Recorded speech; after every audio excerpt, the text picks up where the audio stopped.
काम तो यही था, यह ऊंचाई का हमने क्या लिया, स्तंभ ले लिया। झील है, झील के अंदर और बाहर ये आसमान है। आसमान में यहाँ बादल को देख रहे हैं और बादल को देखेंगे तो उन्नयन कोण बनेगा, उन्नयन कोण अल्फा बन गया। यहीं से जितनी गहराई या जितना ऊंचाई इधर लिए हैं उतना ही गहराई पर यहाँ से उसका प्रतिबिंब यानी बादल यहाँ हो गया। बादल यह है बादल का प्रतिबिंब सेम गहराई पर बन रहा है। तो यहाँ हमने अपने आप बढ़ा लिया क्योंकि पानी है तो इसको हमने आधार बना लिया।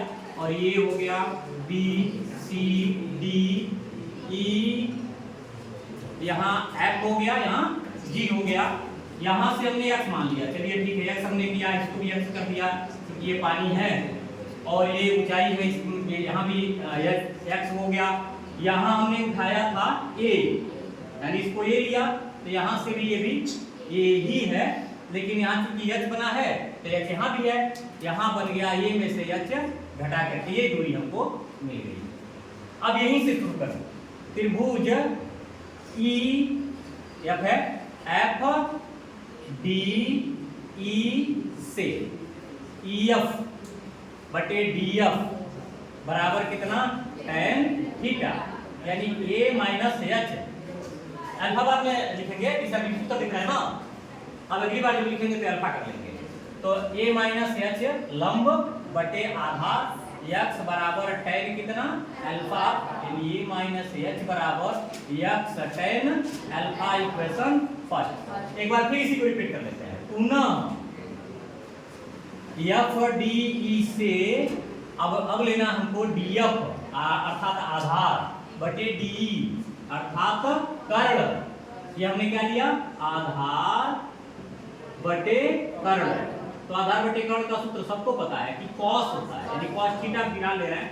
अब उसके बाद लेते हैं x बटे डायरेक्ट डी हमको लिखने दो क्योंकि यहाँ कोई मान नहीं रहे हैं, तो बराबर हो जाएगा cos कितना, अल्फा, अर्थात x D cos alpha equation second. दो एक ही त्रिभुज से दो सूत्र हम लोगों ने लिया। तीसरा कहाँ से लेना है, यहाँ से ए बी डी से।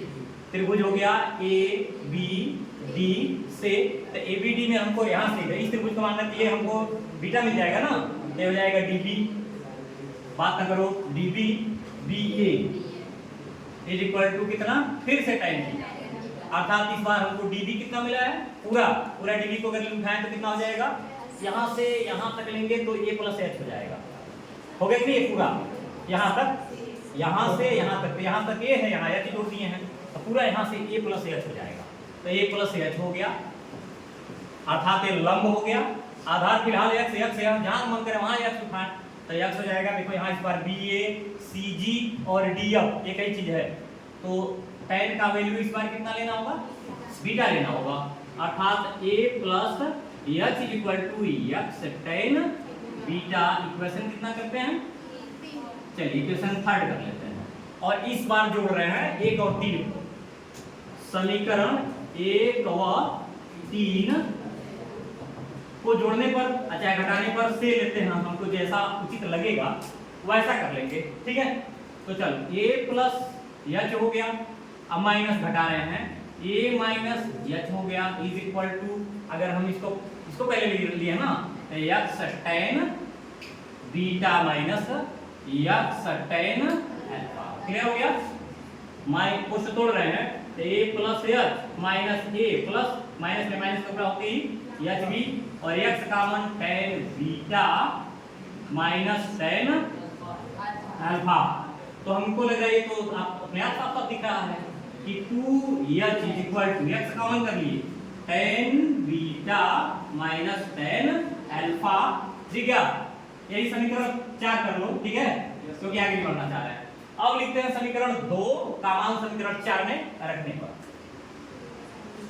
समीकरण 2 का मान समीकरण 4 में रखने पर, समीकरण 4 में रखेंगे, x को हटा देंगे, x जहां है इसमें देखो यहाँ x है उसको हटा देंगे, तो उसके जगह पर क्या लिखा जाएगा, 2h बराबर डी ई cos अल्फा फिर उसके बाद पोस्ट में ten beta minus tan alpha, इसको सिर्फ पक्षांतर करो इसके साथ, इसको तो यही लिखो 2h अपान, ये नीचे आएगा नहीं आएगा, बोला है तो आएगा ना, तो हो जाएगा tan beta minus tan alpha into, ये भी आएगा साथ में, cos alpha is equal to कितना हो गया dv।